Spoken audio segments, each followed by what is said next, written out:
Hello everyone, welcome back to redding.com. In the subject Computer Organization and Architecture, we are going to discuss about Unit 2 contents. The notes are available in the video description. You can download it.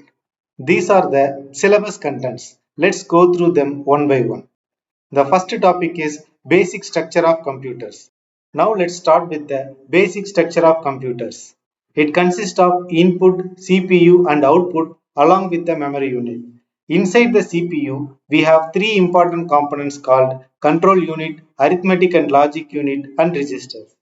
All these are connected through a system bus, which allows to share the data and instructions. Usually, a computer is functionally divided into five units. They are input, memory, arithmetic and logic unit, control unit, and output. Each unit does its own job, but when they work together, the computer runs as a complete system. That can be illustrated in this diagram. The next topic is operational concepts. The operational concepts simply explains how a computer works step by step to execute a program. It's like the roadmap of a computer's working process. Here, the most important interaction between the processor and RAM. So, whenever we run a program, the processor keeps fetching instructions and data from RAM and executes them, store to RAM, and then moves to the next instruction.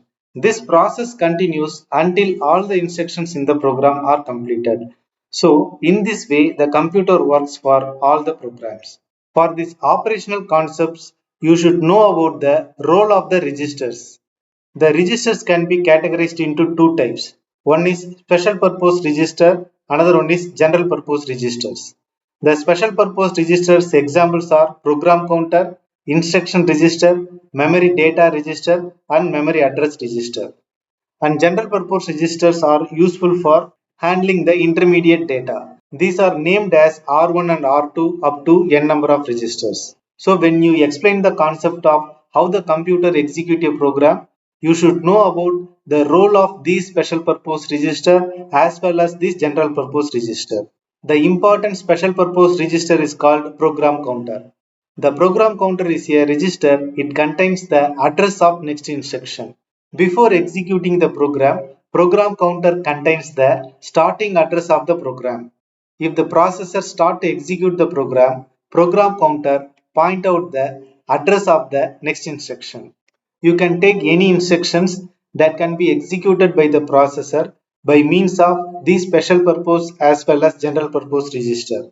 The separate detailed video can be given for these concepts. You can find it at the description. Let's move to the next concept, that is bus structures. Bus is nothing but a connecting wires between the components present in the computer. It can be looks like this. It's a independent lines that can be connected from one part into another part. This bus structure is classified into two parts. One is single bus architecture, another one is multi-bus architecture.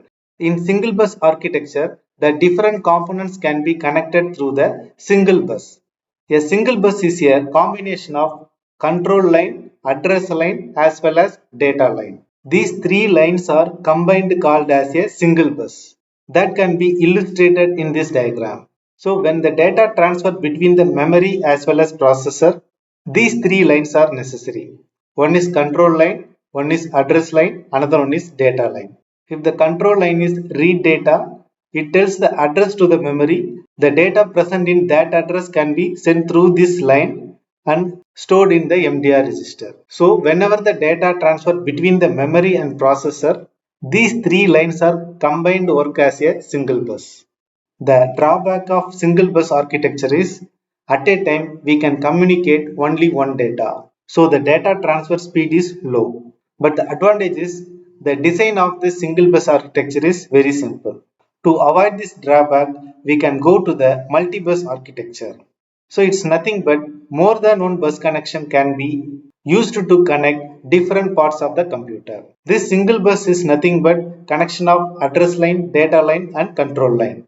The advantage of multi-bus architecture is we can communicate multiple data at a time. So the data transfer is too fast compared to single bus architecture. But the disadvantage is The design is too complex. In your examination, you need to tell what are the difference between single bus and multi-bus architecture. You can explain in this way. The next topic is memory address and operations. Let's assume this is a random access memory which is divided into different rows, each row having the unique address value.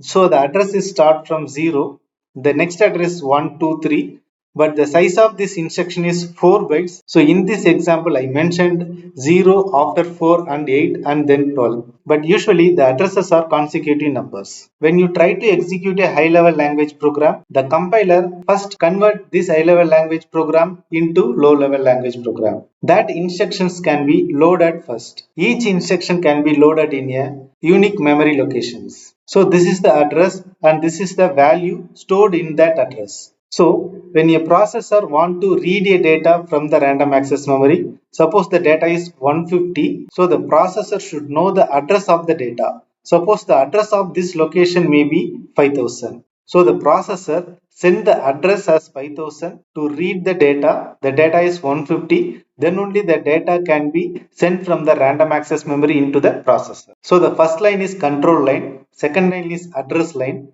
third one is data line. So these three lines are combinedly called as a single bus. So when we are trying to write a data, suppose the data is 150, I want to write the data to the RAM. The processor should tell the location of the RAM where the data should be stored. So the location is 5000 and the data is 150 and the command is write. So this data can be written in the RAM in the specified location. So whether the read operation or write operation, the address is very important to complete the operation. After loading the program in the random access memory, the program counter stores the starting address of the program. Here the starting address is 0 that can be loaded in the program counter.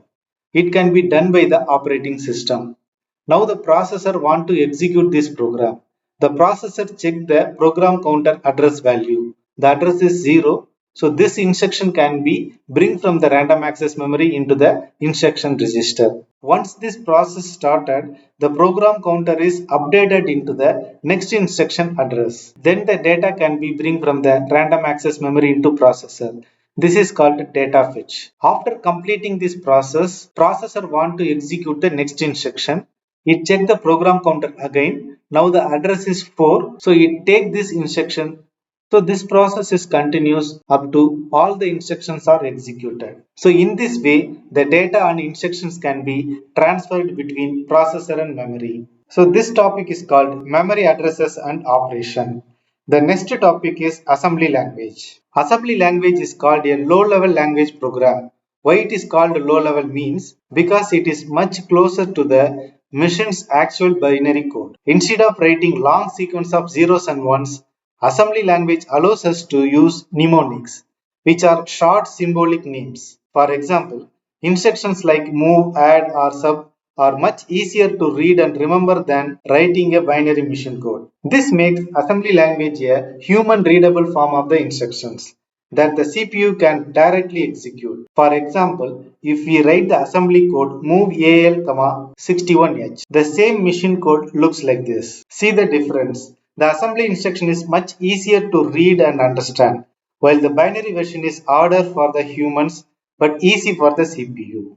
So the assembly language is nothing but symbolic representation of machine instruction that can be readable by the human. Suppose the high level code is C equal to A plus B that can be written in any high level language program that can be converted into equivalent assembly code like this. This statement comprises so many operations. That means A is the memory address of the random access memory. Suppose A can be stored the data 10, the address may be 1000. B is the another memory location having the address 2000 and the value is 15. Suppose if you want to add these two data, these two value can be first bring from this random access memory into the processor registers. Then this value can be added. The result is stored into R2 register. Then finally, this R2 register content move to the random access memory address, that is C. So, four different operations can be compressed in this same statement. When we are writing as an assembly code, each instruction tells the only one operation. So we have to move first the content of A into the any one of the register into processor and B value also. After adding these two values, the result is stored any one of the register and then the value is stored into the variable C. So this each line is called as instruction. Let's we see what are the instructions. Instructions are nothing but a program segment that can be achieve a particular job. Here the addition operation can be performed by this instruction. The collection of instructions can be called as the instruction set. This is the common format of instruction. First it has the operational code and operand 1 and operand 2. So these are illustrated in the instruction elements. So the first component is called operational code or shortly called opcode. The second part is called source operand and third part is called destination operand. So this data can be moved from left into right direction. So this instruction source and destination can be varied depending upon the different architecture of computers. Let's we move to the instruction types. Instruction can be categorized into two ways. One is number of address, another one is what are the operations carried out by the instruction. First we talk about the number of addresses. According to the number of addresses, there are four types of instructions. First one is zero address instruction, one address instruction, two address instruction, and three address instruction. These are all the examples. This instruction contains only one word. There is no address is there. So these instructions are called zero address instruction. Single address or one address instructions are nothing but there is only one memory locations can be specified in the instruction. In this instruction, R1 register is specified. Memory address is nothing but it is either registers present in the processor or memory location specified in the random access memory. So here only one argument is there, so it is called one address instructions. The two address instructions contains two arguments and three address instructions contains three arguments. So the meaning is R1 content is moved into R2 content. In this meaning, R1, R2 values are added and the result is stored in R3 register. And the next category is by means of number of operations. So what are the work carried out by the particular instruction that decides the types of the instructions. So the load and store instructions are particularly used for transferring the data between the RAM and processor.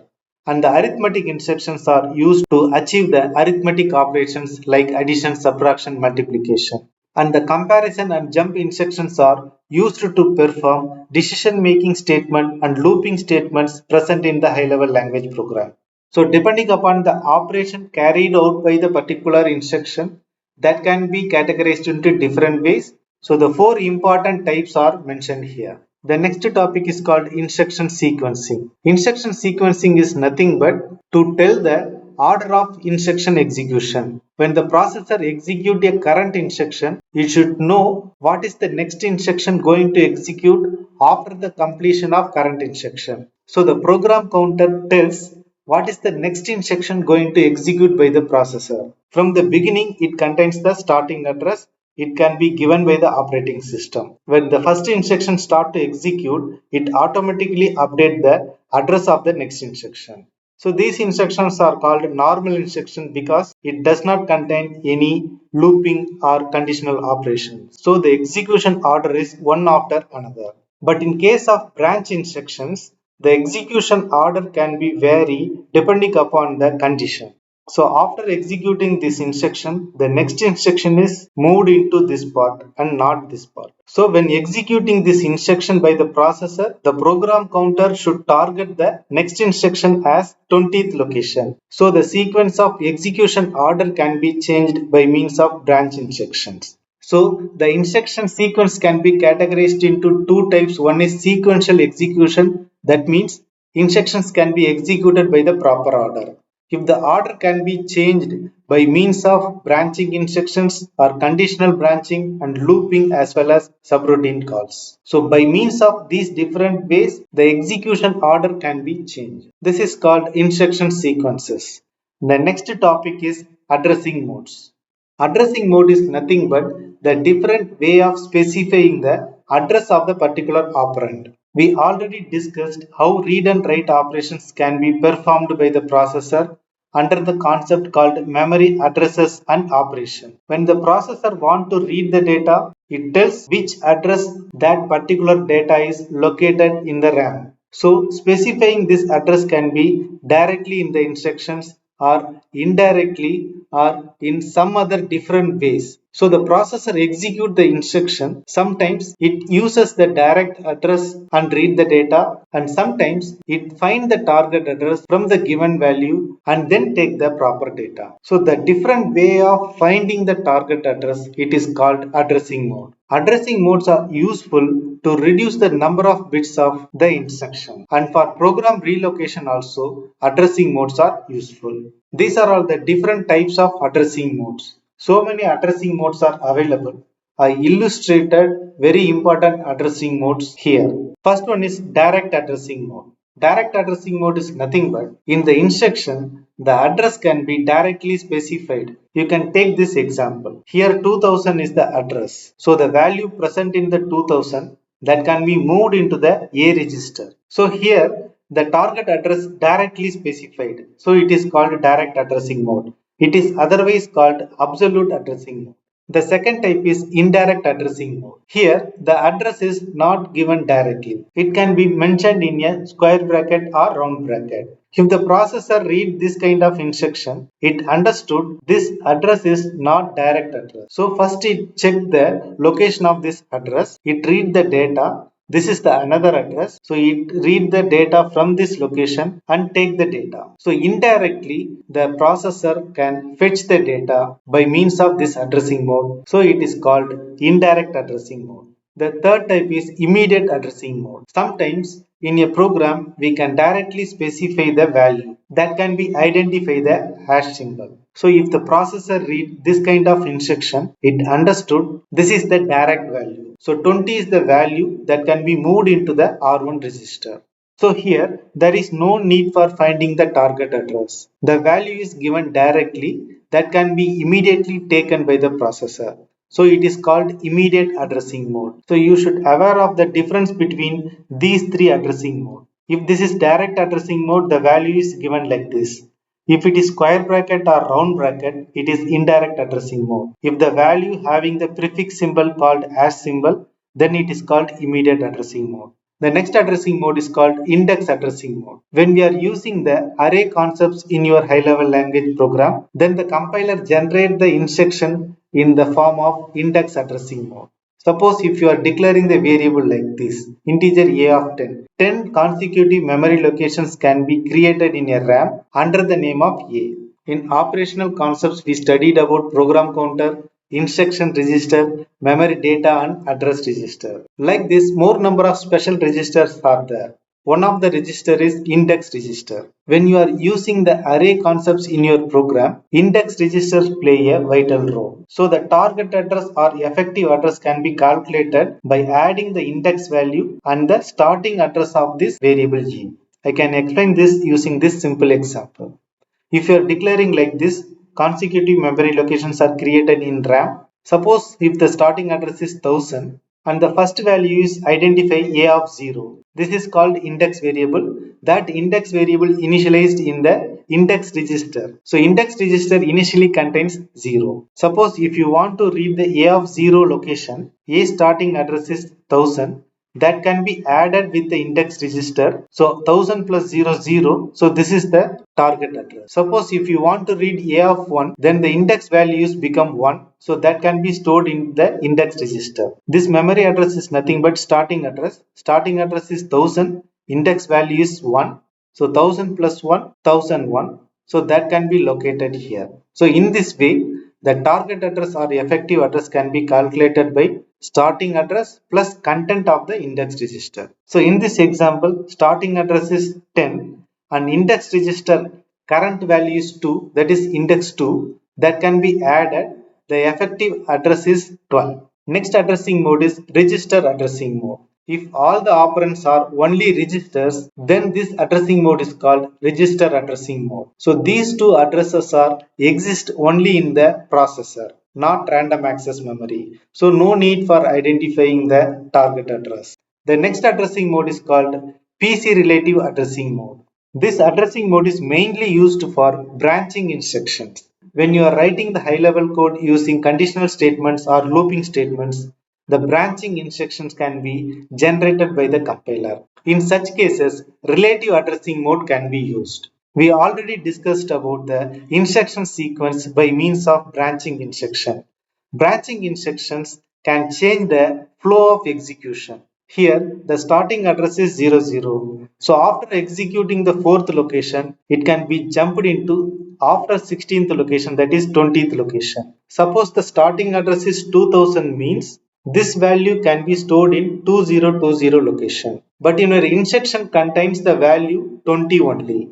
So when you are executing this code, this jump condition can be transferred into the wrong location. So we can change the instruction value depending upon the starting address. We know that starting address can be stored in the program counter initially. When we are adding these two numbers, we can get this target address. So this is the mechanism for identifying the relative addressing mode by means of program counter. So it is called PC relative addressing mode. So the address specified instruction can be added with the program counter value and find the target address. But there is an issue in PC relative addressing mode. Program counter only contains the starting address before executing the program. After starting the execution, the program counter points to the next instruction address. So instead of program counter, we can use the another register called base register. So base register is one of the special purpose register. From the base register, target address can be calculated. So this is called base relative addressing mode. The next addressing mode is called auto increment addressing mode. In some situations, we can increment the value automatically after performing the particular action. So such instructions perform the auto increment. So this kind of instructions are called auto increment addressing mode. In the same way, auto decrement addressing mode. Here the value is first decremented into 1, then the corresponding value can be transferred into the particular location. Here the value is automatically decremented. So this addressing mode is called auto decrement addressing mode. And the last addressing mode is called stack addressing mode. When we are using the different data structures like stack, list, queue like this, we have some special purpose instructions present in the processor. That instructions are specifically for the particular data structure. Here the push operation performed by the stack. So these kind of instructions are called stack addressing mode instruction. So the addressing mode concept is over. The last topic is called case study about 8086. So in this topic, you are going to study about 8086 processor. The detailed content can be given in the notes. You can check and read the content. So these are all the topics present in the unit 2, and don't forget to download the notes. The link is given in the description.